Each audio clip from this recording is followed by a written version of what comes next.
are just big, Morrissey and the Smiths fans, you may not get a lot of dancing at your event. I would do the Daniel Merriweather remix of "Stop Me If You've Heard This One Before." They would jump up. It's yeah, but I mean, most of the time, if you're dealing with normal people, yeah, people tend to come out and bridesmaids will definitely come out and dance when she's out there, or anyone who just wants a little bit of her attention that night will come out and dance with her. So if you keep her happy and you can keep her on the dance floor, or even him, it's a very good thing. Yeah, it will help encourage others to come out.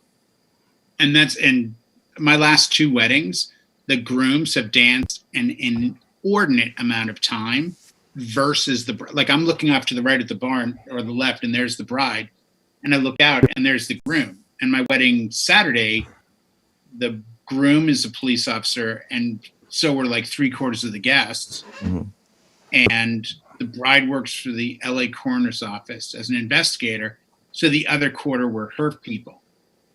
And I look out and I'm like, I have more guys than girls on the dance floor. And it didn't really matter what I threw at them because they wanted Lizzo. So I threw Lizzo and the guys didn't move. I'm like, wow, this is great.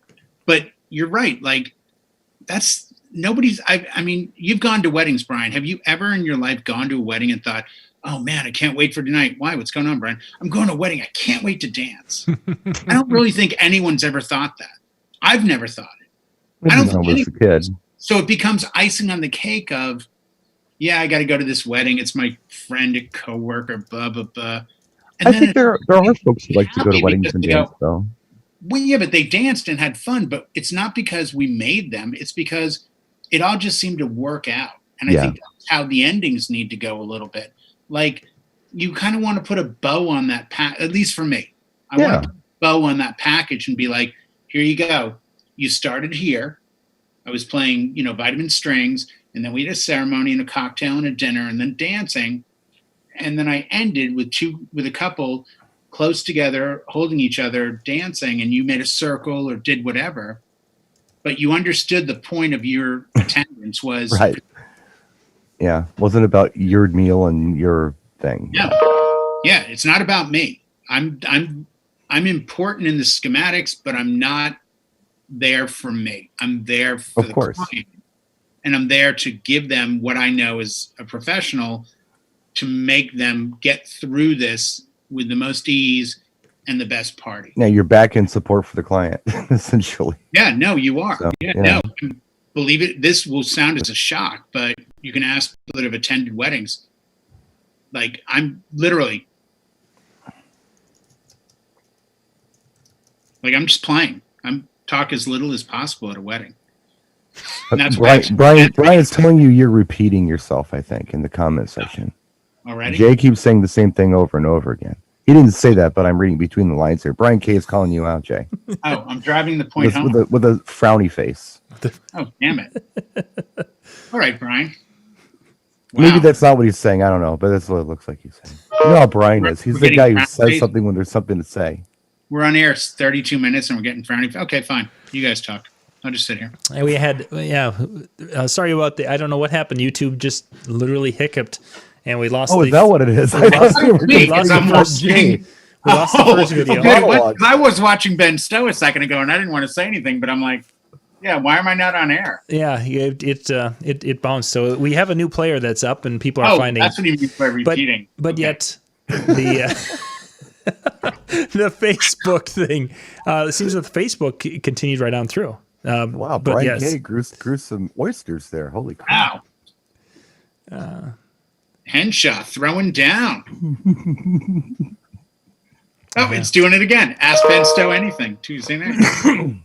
Yeah, you've got a. There's a new player that popped up, and I don't even know. Well, this is, by the way, side note, will the whole DJs can't live stream to Facebook anymore? Will that affect? It will only affect if you're playing music for listening. That's as I read it. Yeah, that's actually, that was the other part of what I wanted to get to after we kind of went through the music side of what we're, so, and I think we've... The one person watching, yeah. No, we've got 35 watching. Oh, my thing says one person watching. Streamed live 31 minutes ago. Yeah, that one. That's the old one. There's a new one now that they're back. Oh, okay. They're Gotcha. back with us yet. Just a second. I'll find it. I can grab the link here and I'll pop it over to you guys. I just realized every time I click the like button more than once, it just goes up and down one. It Hit like 50 times. Yeah, it goes up. How come we keep losing likes? Oh, it's just Jay. Oh, God. Jay's not sure if he's happy or sad with his monologue, so he's just gonna go up and down. Yeah, I'm not even gonna look at the screen up here. No, my best work. Well, my YouTube screen keeps popping back to the "How do you end the night?" and it's showing Ben Stowe. Yeah, I just put the new link in the chat there, so you guys can. Well, not in the old chat. I got to go to the new chat to see the link, so that doesn't do me any good. Or not Zoom. Where the Zoom was. Are we live? Yeah, we are. We've been live the whole time. We it continued right on Facebook. Oh, here we go. Look at that. All right. Okay. So let's kind of bridge off that because that video, and then I'll retitle this part. But let's talk a little bit about the statement for what had come out. Digital DJ Tips reported this earlier today that that Facebook is going to be, as of October 1st, is changing a lot of their music guidelines. A lot of their tech. The fine print is really what they're getting into. And I've got the link here. I'm actually going to put that link into the chat. So if you're out there, you guys will be able to go right to this and check it out. But this is music guidelines from Facebook, and this is going to be going into effect October 1st. And what it basically they say do Instagram because Facebook basically they use the product for the family and friends. Any music, where does it talk about experience for yourself or others? Your videos will be blocked, and your page profile or the group. A lot more that the discussions are that currently I think it's you get a warning and then there's a ban or excessive. So it might be the first time it's a week, or it could be longer. That part you're out. You're out. And the biggest thing I'm gonna guess is you will lose the ability to live stream. It's going to be because they want you there. They don't want you leaving or gone, because if you leave, you're what they're selling. Right. That's how they make money. So they don't want you to be completely gone from Facebook, but they can't continue to have the music being played over their world, because they're starting to get some heat from the labels saying, "Hey, why is this stuff being used? We only permitted it for DJ Jazzy Jeff and a few of these other big names, and now all of a sudden DJ Bob from northern Minnesota, he's out there playing our music, and we didn't authorize that. So either you pay us or you police it." Well, you would think, from my standpoint, you would think that they would come up with some sort of a pay feature like is it Mixcloud? Mixcloud did, yes, where you're paying for a premium. Where you're paying and you can do a stream. I can't imagine why Facebook doesn't see the monetary value. More importantly, the idiots, as I like to refer to them, which are the music labels who decided to thumb their nose at Napster 23 years ago, 24 years ago, and now are still not back where they need to be because, the genie came out of the bottle. Mm-hmm. And they didn't understand that they should have worked with the technology and not fought it. And they're still where they are. I mean, if you're in a band now coming out, your music's being generated as your own music, to the point where I question if they even have the ability to do this without showing, was it Warner Brothers that capped it? To the point where we'll just do what bars used to do that wouldn't pay ASCAP and BMI. Mm-hmm. I'll do a mix of music that's on a label that's friendly. And I know a lot of record labels watch our show. If you're a record label, get out there in the press and say, you can stream our music, because it will actually get your artists into new ears, and then they'll go see them eventually on tour someday, or at least go and maybe buy their product. But somebody like Warner Brothers, who's the one that I see the most dinging videos, like, guys, come on. Like, trust me, Ambrosia is not generating a ton of sales until John C. from Boston does the Yacht Rock set on Facebook, and they go, whoa, I forgot all about Ambrosia and mm-hmm. Firefall and Player. It just doesn't make sense. I mean, I get it on one level, but on the other side of it, I just think they should stop and say, you know what? It's exposure to the artist. It's exposure to our label. in a time when there is no such thing. This is exactly when you should support your viewers and your artists as DJs and let them stream music. So I've only really done Twitch. I haven't even bothered with Facebook because I figured I'd keep getting blocked. But I know a lot of guys and girls that are living on doing live streams on Facebook and Instagram and Twitch. And you know what? It's making up for this downtime where they're struggling and where they're not doing well. And I think taking that away is a BS move by a multi-billionaire who ought to fight the labels and say, you know what?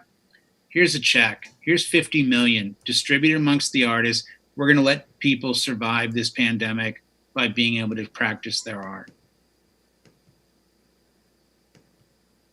Brian. Yeah. Yeah. Brian, wake up. It's time for you to say something now. You've got your 32 seconds. Go.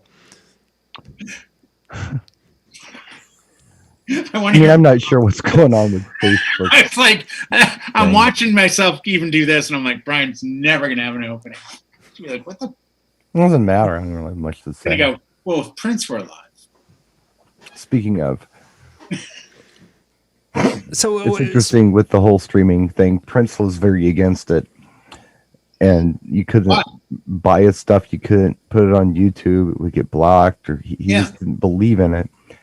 And doing that for I don't know however long he did it, 10, 15 years, really kind of took him out of the view of a whole generation. Very much so. Couldn't discover his music, and that was pretty unfortunate. It's being made up now, but there are a lot of folks where I'll say, hey, have you heard this song or that song? And they haven't, because he's not on anybody's radar. If you have a presence on streaming services of some type of or another, then typically you're heard. This is the outlet for it. People aren't listening to the radio, and even if they are, it's a very narrow margin of programming that you're hearing. So I feel like that these, just for the art of music, this is a very valuable type of medium that should be utilized. The problem is, and I get it, I understand that. I mean, I even know with things like the politics stuff that's going on right now, and the campaigns and the rallies and such, there are artists that are complaining because certain candidates are using their songs without approval, saying, no, please don't use my song. I don't like you. I don't approve of this. I'm not getting paid for this. Stop using my track. There's that. There are videos that people can put up and put an artist's song in the background where it's like, you know what? I don't think I want my song to be associated with whatever you happen to be doing. Right. And that's the artist's right. On the other hand, it's just kind of strange to me that there was never a distinction between somebody who was doing maybe a YouTube video on how to paint a house and putting a Janet Jackson track in the background. There's a difference between that and somebody like Jay, who's doing a video saying, hey, I'm a DJ, and here's a Janet Jackson song you may have forgotten about. Let me play a little bit of it. That's a very different thing, and there's no distinction between the two. And that's a shame that it's just this blanket thing that they do. And all social media platforms are doing it. We have intellectual property laws, but this blanket stuff hurts everybody. If it was a little more, I don't know. And I know to ask for this to be policed is probably way too much to ask for. But let's just say, for instance, there was something where I could go on to, like, okay, I'm sorry, I don't mean to sound like I'm a rambling dude here, but you know how you have to kind of provide some kind of proof to promote that you're a DJ before you get their service? Yeah. What if there was something like that you could submit to anybody who's claiming rights to songs and say, look, I am a DJ. I'm doing this for your promotional purposes. And that's how I agree to use your material. And I'm just going to do a radio format type of thing. I'm not trying to share your music. I'm not trying to profit from your music particularly. I'm just trying to share it. that would be pretty cool. Mm-hmm. I think there's a gentleman, and I don't remember his name, but there's a guy who does these videos. He's really good. He's a producer, and he does this series called "What Makes a Song Great." Oh, I've seen him. Guy with glasses. Yeah. Yeah, he plays like every instrument, and he breaks it down, and he's talking about how wonderful these songs are. He's promoting the songs, and he's getting flagged and blocked. Oh yeah, there are songs he won't even play. He'll go through like the top best this, and he's like, "I'll do a bad version because if I play the Eagles Hotel California, Don Henley will come to my house and cut my head off." Yeah, yeah, right. That's just unfortunate that that's the case. It really is. And I'm very jealous of anybody who's doing reaction videos and not getting flagged and taken down, because I can't accidentally play two notes of a song without getting beat up. Mm-hmm. And during the pandemic, they got worse, as you know, with the Bryan Adams thing. All of a sudden, I was getting a week, like on a daily basis, I was getting a hit going, yeah, we have a copyright claim against you on a video you did from 2011. I'm like, 9 years ago? Nobody had anything else to do. So they just, for 9 years, you let me get away with it. I didn't monetize it. We got to get our dough somewhere. Mm-hmm. Well, so we you might know, as well the sad part, yeah. You know, Cascade went through this. The artist, DJ Cascade, went through this. Yeah, Rick Beto. That's what Mr. Cully's saying. Rick Beto. Awesome guy. And Cascade had a problem with his videos, his songs getting pulled off SoundCloud, and he said, "It's okay, guys. I wrote it. It's my song."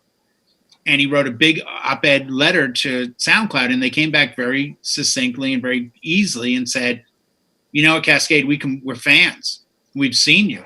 We love you. Take it up with your label, because that's who owns the rights to the song. Yep. Ultra Music does. Mm-hmm. You don't." And that's what this is. So you have options. One would be Warner Brothers says to me as a mobile DJ, if you want to perform our songs on Facebook, you can buy a $25 license and we'll allow you to play one set. Okay.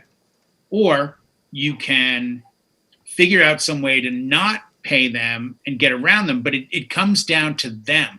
I think Facebook would find a much bigger audience if they realized, oh, wait a second, we can not only be the place to go bitch and brag, we can be the place that people come to relax and unwind, because we all know how much Facebook hates YouTube.